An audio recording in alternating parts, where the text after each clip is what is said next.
Abantu byebakulimba ebisuubizo byebakugamba naye mama gwe tokiraba nza nkwagala era gwe bwendowooza bwennebaka gwe bwendoota emisana bwentambula mu katale nze nkweka.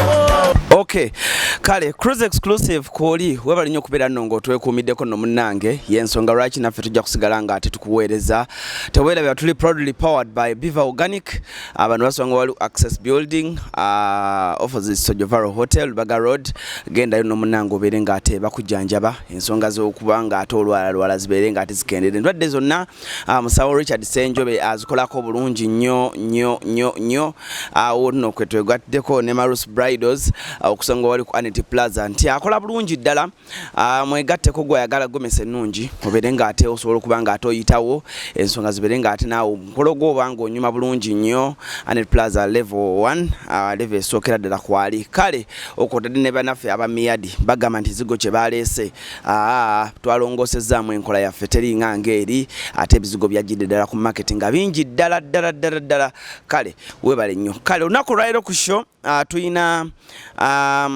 muvubuka munaffe he's a legend kuba y'omu ku abavubuka generation generation eriwo essaawa zino kuba bayinza okugamba nti bw'oba tomumanyi nga tewawulira ku nnyimba ze ng'oli mu myaka nga 25 26 n'okwambuka wamamba simanyi kyoyogerako naye nga yalina ennyimba nnyingi nnyo ezanyumira abavubuka okutwaliza wamu nange mwennyini nali faani we actually nze nakula ngamba omusajja oyo wekijja mu kumpa inspiration yasinga ate okumpa inspiration mu bulamu muno naye ka tunyumyemukko naye tumanye basically nawe omuvubuka otegeere where do you go wrong bwekijja ku kintu ky'okubanga ofuuka celebrity you get the fame where do you go wrong webintu ebiyinza okukutabukirako essaawa yonna kwegamba obeeraawo naye ng'okimanyi nti oli wakabi abawala bakuyita abavubuka bakuyita bayita linnya lyo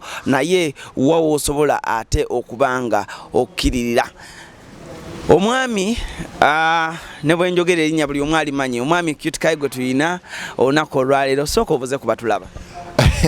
Mbalamusiza mwena abatulaba mwebale nnyo okubeera ku Alan Cruise exclusive nange neesimye okubeerako olwaleero. Yes. Qute abantu abasinga bagamba nti Qute twali tumanyi basemba okulaba Qute nga mutono bwati Qute nga akozza gwawo Qute nga I was so happy to see you on BBS Fine on Sunday nga you're fat you've grown amatama gazeeko abantu bonna nali nnyo owa boda nangamba yali tamanyi nangamba naye gwe nalabye ono omusajja ono Qute Kaye ono namulabye ku BBS eggulu naye omusajja nasanyuse nnyo okumulaba nga anyirira nakoma omulaba nga tategeerekeka. Qute omubiri ogusitudde kiki wateeka emabbali? Mize nina emize gye nakendeeza gye nasala emize kwaliko kozesa ebiragala mize emibi of course kwaliko kozesa ebiragala sibe byali binziise kwaliko kozesa ebiragala n'obuzezeza obulalala okunyiiganyiiga okwejjusa okwekubagiza okuteeka obuzezeze oba Qute tobadde mu ggwanga ng'olina gye wafuluma ne bagenda ne bakulongoza wakati Qute onyirira ebyaddala Choka Alan webale kusiima naye era gwa nti gwe oli muganda wange oli muto wange kati onjagala ndooza abatulaba njagala obbawaayo ka story kamu how I met Qute Kaye I think that was 2011 nakunyumirizaako nenkugamba ebiseera ebyo nga njagala nange okubeera owakabi natambula okuva ewaka nentuka ku station naye nga njagala kulaba ku Qute Kaye mubuulire ekinuma mugambe nti lista naye when I met you were down to earth and I think that was 2011-10 around there naye mi nga nze omuntu you inspired me in life engeri gye wali weekwatamu n'engeri gye wali weetwalamu naye first thing first Qute okuba olulimba lwo lwasooka olwa bayita batya this hit baluyita batya title gye nnoonya naye nga mmanyi odduyimba Jinkese I have Jinkese naye my best song olwa Qute Kaye gwe ndoota.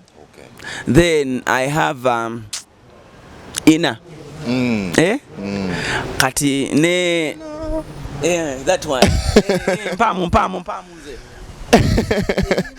ino mutima gukumisinga nnyo osuza bubi nga nkukunadde o mama lwaki tonzita bw'oba tonjagale ogenda n'omodola muline nfa.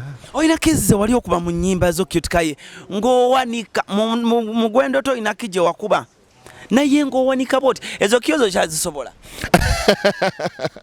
Bagamba nti age comes with wisdom. So of course I get better. Like wine, you get better. Of course. Oluyimba Jinkese. Was it a true story? No. It never was a true story.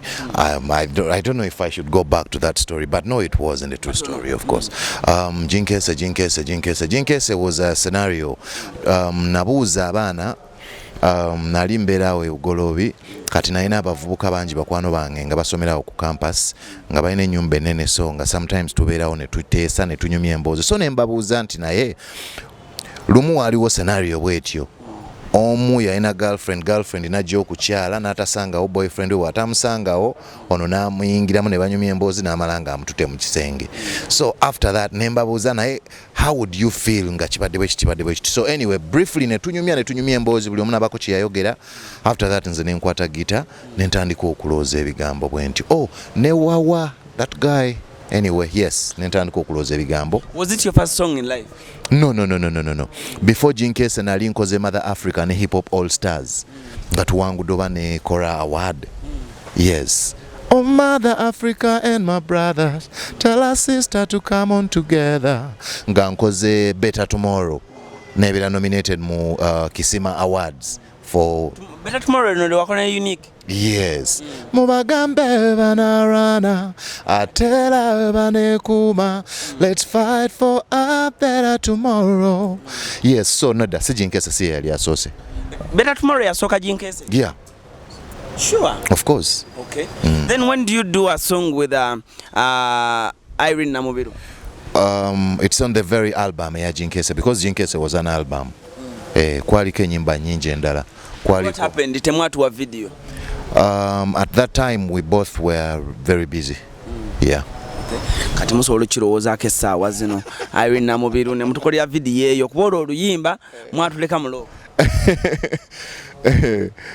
Kale nja kwogera na Irene tulabe kyagamba. Wa wayakira and wa w'osuubira wakolera ensobi? Wawe nayakira wawe nsuubira we nakolera ensobi.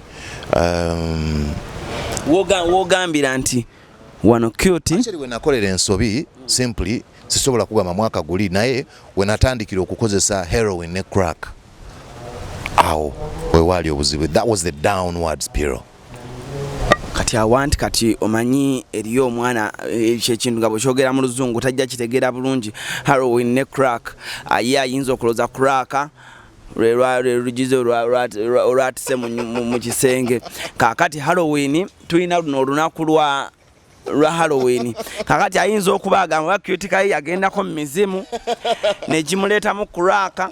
Kakati kimunyonyole mu ngeri ennyangu yange. Cruise. Abantu bategeera mu ngeri yanjawulo. Crack cocaine. Mu Luganda simanyi linnya lya crack cocaine honestly. Omanyi nze nga sinaba kutandika kozesa crack cocaine ne heroin nali nange simanyi nti najja ebirine mu Uganda. But anyway, crack cocaine kika kya njaga. Yes, esibuka mu nsi z'abazungu mostly. Yeno gibanywa bati. Oyo heroin. Yeno gibanywa bati heroin. Oyo heroin. Ebeera ya brown ne ya white. And please, bino ebintu tetuli kubikugamba mbwofuke inquisitive oyagala okutegeera ebyo ebintu ogende mbu obikozese kuba bw'onaakola ensobi kijja kuba kyannaku nnyo kubanga ojja kufa. It's death guba mukisa Katonda yakusonyiwa n'owonawo, otherwise kuba kufa kuba kusaanawo. So tetubinyonyola obinoonye. Crack bubeera kabeera kayinja bwe kati osobola okukanyiga n'okakola mu powder form, ndoza era kyogambye abamu ndoza bakasniffinga akalo okanywera ku something. Anyway, point sibimanyi mu Luganda ebintu ebyo, yes, naye mu bwangu nsobola okubiyita ebiragalalagala. Yes. Muli ali obinywanga stardom nti bagamba nti bw'obeera story n'okubanga ate kino ky'okubamu kyekikusindiikiriza big and how do you join it? Naddala abavubuka abali eyamanye nti guno bwangamba okukola kino. It was peer influence and then bad company, simply. It was not anything to do with stardom or anything to do with music oba ekintu kyonna ekwatagana ne entertainment industry. Tebina ebikwataganira. Actually nze it's me who abused the entertainment by using its money to, you know, get high or, you know, get addicted. Otherwise it was peer influence, okubeera n'abantu abakyamu abafu nga borede babimanyi ne babinyanjulira, then ne bad company, simply bad company. Do you sit down at a certain point n'owuliranga naddala ffe abaali banyumira music oba bafaani abamu watuletinga down era watulozaako katono ate n'omaana ogenda? Omanyi ebintu bya Katonda bino, omusajja yagamba nti ebintu bya Katonda bibuzaabuza abikola lwa nsonga, tebigwawo bugwi, tewali Katonda takola nsobi, ate tewali kibeerawo wansi wa musana guno nga Katonda si yasazeewo kibeerewo. So kati nze ndi convinced, I have a conviction nti it was a divine purpose, it was a divine plan that I got addicted after I did become a very big star, one of the best ever. And then I got addicted, and now here I am. I am here to save somebody. Maybe many youth who are going to die to addiction because it's rampant nowadays in society, in schools, in communities. It's killing people, it's destroying. So maybe it was, to me, it was divine. Yes. Oyina akayimba ke wayimba, mulimu baba kayita nyumira obulamu. Mulimu party egamba nti naye nange kankabateme nange ndi nange ndi student. Akayimba ako ova ku kyokka wandiika era abawala wali onyumirwa naye nga bagamba mbu Qute ajanyo akwana nnyo abaana ba campus. What was the story behind that song? The story behind that song, I had a girlfriend, my girlfriend gwe nali nina ebiseera ebyo. She was a very beautiful girl but small, nga mutonotono. Yes, so people used to think ti mwana muto. So sometimes nga bagamba Qute wabula girlfriend okaana kato ina kana nga bagamba no si mwana muto mukulu nga bagambe nga bagamba naye nga tebakitegeera, so nempandika nyumirwa obulamu. Yes. Oyina omwana essaawa zino? Nina abaana Cruz. Hey. Come on. Okay. Ndi musajja mukulu.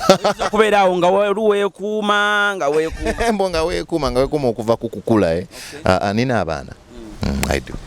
When I was omanyi bw'olaba sita ku TV bingi nnyo by'owulira nene wayitawo emyaka emeka okimubuuza. Twawuliranga amawulire oba nga tulaba amawulire ku TV nga bagamba Qute Kaye abakyala mu biseera ebyo buli omu ng'akulwanira naye wakiyitamu otya? Era kituufu baali bakulwanira oba tebaali bakulwanira? Baba baali bakulwanira wakiyitamu otya? Wali kavubuka kato, kavubuka kalungi, buli music oyimba nnyo, eddoboozi okuba noti za waggulu eri. Wamanga ebintu baana buli omu agamba akavubuka ako. You know, that's what they call a celebrity. Obeera celebrity, obeera ne high visibility, abantu babeera bakulaba bangi, so of course abantu baba bakwegomba abenjawulo. Yes. So but so what? You know, that's what it is. It is what it is. It can only be that. Yes. So of course ndoza baaliyo simanyi kuba nze saabalabanga, of course nange mbiwulira naye saabalabanga era sibalaba, because still people say that.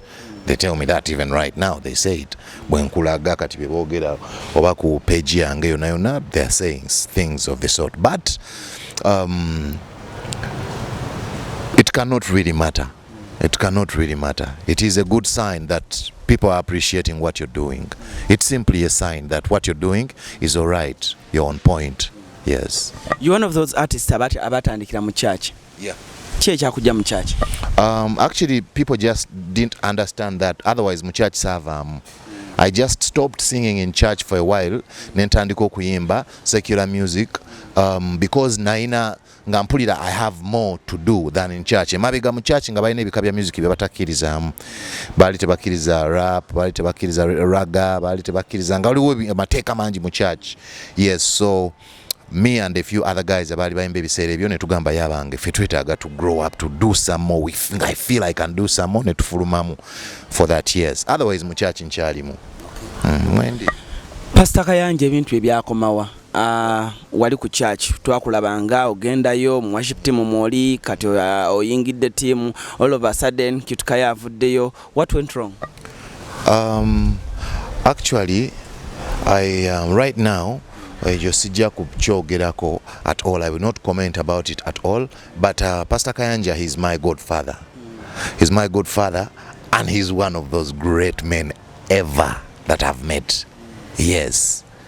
And the fraternity family yange ya Miracle Center, I love them so much. God bless you all. That's as good as I can say about that for now. Yes.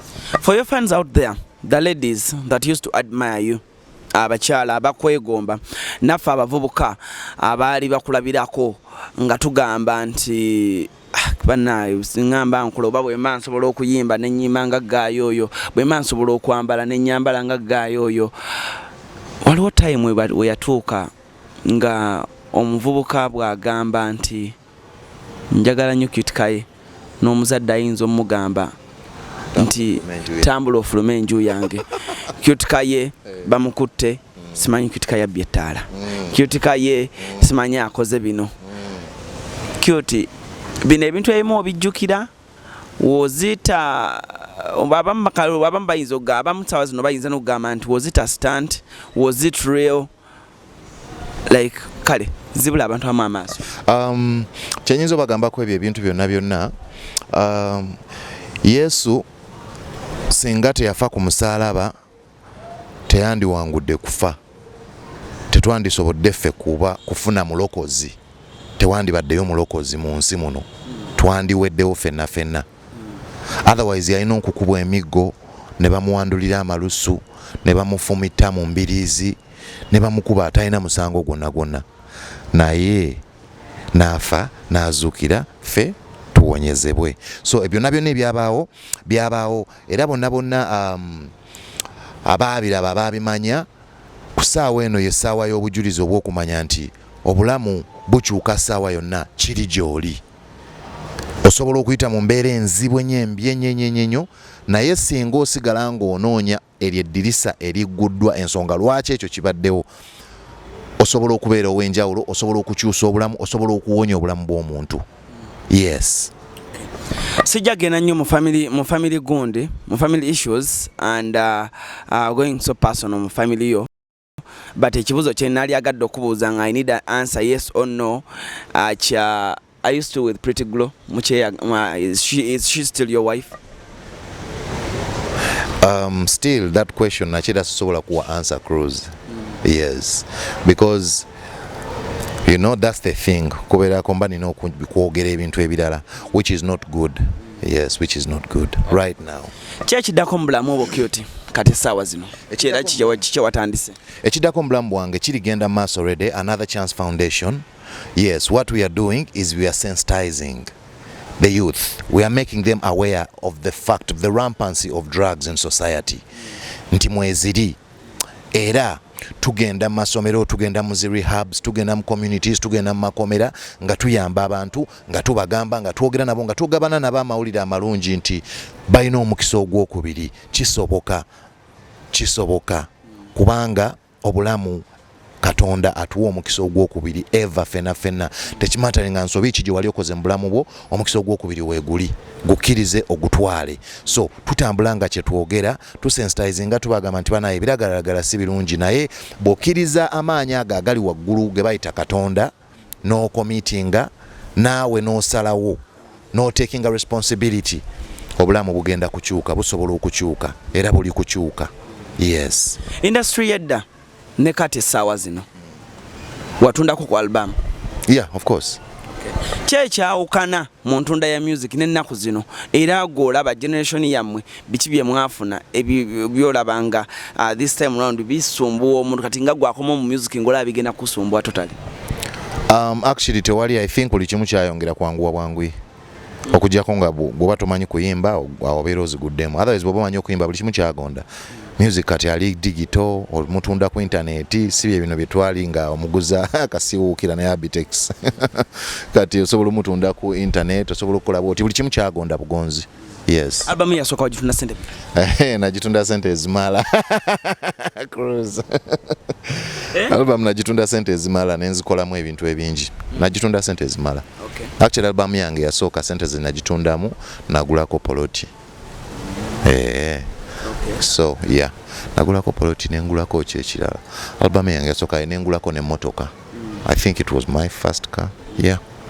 Wali agadde mutabani oba muwalawo okuyimba? Actually abaana bange bonna asembayo yatadina kyakola naye bonna bakuba music instrument. Sure. It's their right though. Bw'aba ayagala okuyimba, I'm watching them. I'll show them. Otherwise bw'aba tayagala, at least akuba music instrument. Okay. Yes, I would like singa basobola n'okuba more than just one music instrument. N'okwogera ennimi ez'enjawulo. Abantu ogenda kuddamu bayimbira oba ogenda yimba gospel?